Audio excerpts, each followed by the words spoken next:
Hi Fam Bam, welcome back. It is Simplify Saturday, and today I'm going to share with you some items that I regret purchasing and why I choose to live with them.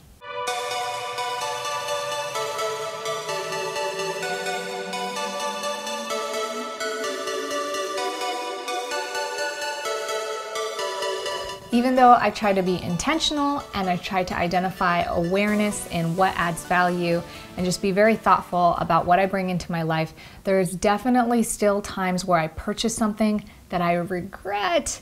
And at the end of the day, rather than replacing it or just getting rid of it and trying something different, I choose to keep it. And I'm going to tell you this list of items and why. Of course, if these items were depleting value from my life, I wouldn't force myself to stick with it. They obviously add enough value to hang on to, but they're not the best purchases in my opinion, and I do to some degree regret buying them. The first item on my list is financing my car. I don't regret my car because I love it so much. I think it's an amazing vehicle, but this is the first time that we've financed a car ever since my first car, and I said I never was going to finance a car again. And even though we had this great experience buying a really old and cheap car, I loved that expedition in Hawaii that we had, I didn't want to take the time to maintenance it. I didn't want to remove that time and focus on worrying about the issues of the car once in a while and take that time away from ourselves. And I would have rather paid this small financing fee because I did not have the entire funds to cover the car. And I kind of wish that we would have just waited, bought something a little bit cheaper, and then paid cash for the car. At the end of the day, it's not that big of a deal. The payments are very low. We can pay this off quickly. It's just an extra bill to have to deal with. But for myself, I don't like the feeling of owing money, being in debt, or having to make payments to something that I don't completely own. It just goes against everything in my being, and I'm not used to it, so I really don't like it, and it's something I'm definitely not going to do next time around. The second thing that I purchased on my list is my desk, believe it or not. The desk in my office is gorgeous, and there's so much that I love about it, but just a month after I purchased this desk, I found one that looked very similar that could hike up to a standing desk, and they cost about the same. So I wish I would have been more patient and waited, and I simply didn't know that the drawers on these desks would become problematic when I'm sitting at it. Oftentimes I put my elbows on the edge and it pushes the drawers in and pinches just a tiny bit of my skin, and it gets a little annoying after a while. So while the desk is not the most perfect desk, I couldn't sell it at the cost that I bought it at, and I really just didn't want to take the time to do that, plus pay the difference to buy this other desk that I saw that might not even be there by the time I could sell this desk. It was just too much of a hassle, and I decided I can live with this desk. It's a perfectly good piece of furniture. Aside from those little tidbits of preferences, it's a wonderful desk and I love it. The other desk also had a way to hide the cables, and these cables just hang down, so that's just a little extra. But there's always going to be something newer and better and more upgraded after you buy something, and the industry's kind of made that way so that you're forced or you're kind of compelled to let go of the thing that you originally bought so you could get the newer item, and I just didn't want to fall into that trap. The next thing on my list that I purchased and regret buying is my desktop computer.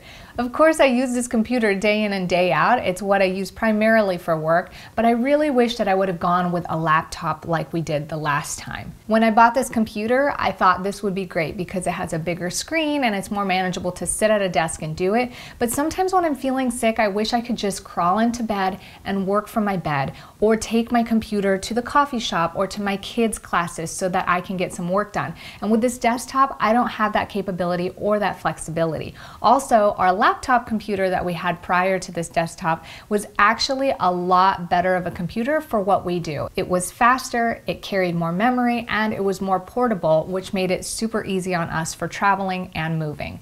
At the end of the day, I like this computer. It does what it needs to do, but the next time I have to upgrade my computer, I won't be getting a desktop again. So the fourth thing on my list are actually my chairs, my living room chairs. And they're beautiful, and I love the way they look, and I love the way they sit when you want to sit upright. The reason I regret buying them is because the prices on them were a little steep, and for myself, I don't mind them, but I have a lot of family and company that comes around and nobody sits in those chairs. It's a bummer because I want everybody to feel comfortable and like they can relax when they're at my house.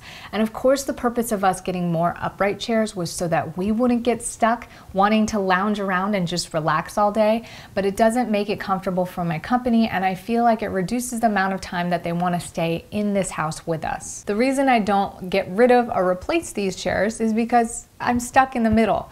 I like the chairs for myself, but it doesn't serve the purpose of another big part of our life that adds tremendous value, which is spending time with our friends and family. Fortunately enough, my mother-in-law sold one of her houses and she had extra furniture in which she gifted us some of her extra chairs. They didn't really match, but they were very comfortable and worn in, and it served the purpose for every once in a while when somebody wanted to just really sit down and get comfortable. And we don't mind taking the floor and allowing them to have those chairs, so at the moment this situation works. I will admit that we have often contemplated getting another little sofa, just for those times, especially when we have company that stays for weeks, but we don't really have space for it, so the situation sort of allows us the opportunity to not have to worry about it at this time. The next thing on my list are certain clothing items, and this really comes from the lack of awareness. Sometimes you see a piece of clothing and you're like, this looks like a great idea, and it ends up either not being a good quality, or it shrinks to a funky shape after you buy it, or you're just like, it just looked good, but then I brought it home and I'm not too stoked about it, or it just ends up not being worn. It's like the last thing that you pick. So these items, if I can use it and I know I'm using it, I'll do my best to use it fully. So it might not be a good item, or it might be shrinking in a funny shape or form, and I'll continue to use it repetitively over and over. In fact, some of the items that I like the least, I will use over and over and over again, simply so it gets worn out. And once I use it a certain amount of time, it's just kind of like my own internal feelings and preferences, then I'll feel okay or good enough to actually get rid of it. At the end of the day, I don't really like wasting clothing options because I feel like there's so much being produced and so much of it being wasted already. The trends are always changing, so my preferences are always changing. There are certain things that I buy that last a lot longer than 6 months, and I'm like, it's not really the style anymore. So it's kind of one of the reasons that I like timeless styles that last a long time and that are gonna be quality, because I don't really like getting caught in the whole idea of trends and having to evolve with them and then getting stuck with items I don't like or feeling like I haven't really used. The last thing on my list are items that I manifest. So let me explain this first. I'm not really a person that likes the idea of the law of attraction. I love science, I like evidence, and I like things to make sense. I like to understand how A got to B. But for some reason in my life, when I think about things with positive feelings, there's no like negative feelings involved, these things tend to just flood in my life, and I don't know why it works, but it does, and it always has. So when it comes to items that I purchase, a lot of times I will like something and I'll think about it and I have these good feelings and I wait on it, and then finally I buy it, and once I buy it, that particular item floods into my life. Some examples of this are my yoga wheel. When I first bought a yoga wheel, I had it for a few months, and then I had probably a dozen yoga wheels sent to me from different companies and brands, both for work and both just to say, hey, can you try this out? Let us know what you think. Other items are essential oil diffusers and salt lamps. I really loved this salt lamp when I was visiting my friend's house. I was like, it was warm and it's just nice, and it was kind of pricey. I think it was like 50 bucks for this lamp that I saw at the health food store. And I'm like, okay, I'm gonna get it. And I just loved it. You know, I brought it home and I loved it. I didn't regret the purchase. And then all of a sudden I had 2 companies send me 6 salt lamps each. And I was like trying to give them away. In fact, I think I actually like those salt lamps better, that I end up giving away my $50 salt lamp to somebody else.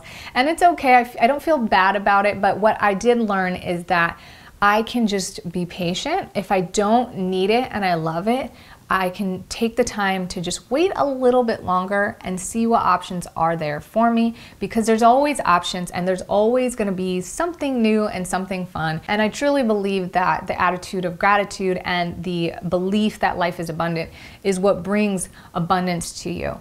At the end of the day, I make the choices that I make with these items because I don't want to be wasteful. I don't want to spend extra time or money trying to get the exact preferences that I need. And I take the time to learn and grow from these situations. Sometimes I feel like if a situation is so easily fixed or solved at a snap of a finger, you don't really get to learn from it and really experience why you made the choice and why you would make a different choice. So I do like to live with certain things that are uncomfortable or maybe not as perfect as all my preferences would want or expect them to be. And I think it's a really healthy attribute and something that adds value to my life to sort of live with something and find appreciation for it, even though it's not ideal or perfect, or even though I'm like cringing at the fact that I probably shouldn't have bought it or probably should have been more patient. So those are the items on my list for today. Are there anything that you guys have purchased that you regret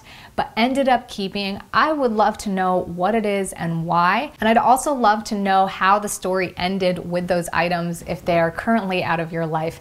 Stick that in the comments below. And if you're new to this channel, thank you so much for being here. Subscribe for more videos on how to level up your life by simplifying your internal and external spaces. I will see you guys on Monday for more minimalism, and I hope you enjoy the rest of your weekend. Happy Cinco de Mayo if you celebrate that. Be safe out there, have lots of fun, and remember to be good, be great, and be grateful. Thank you guys. I love you.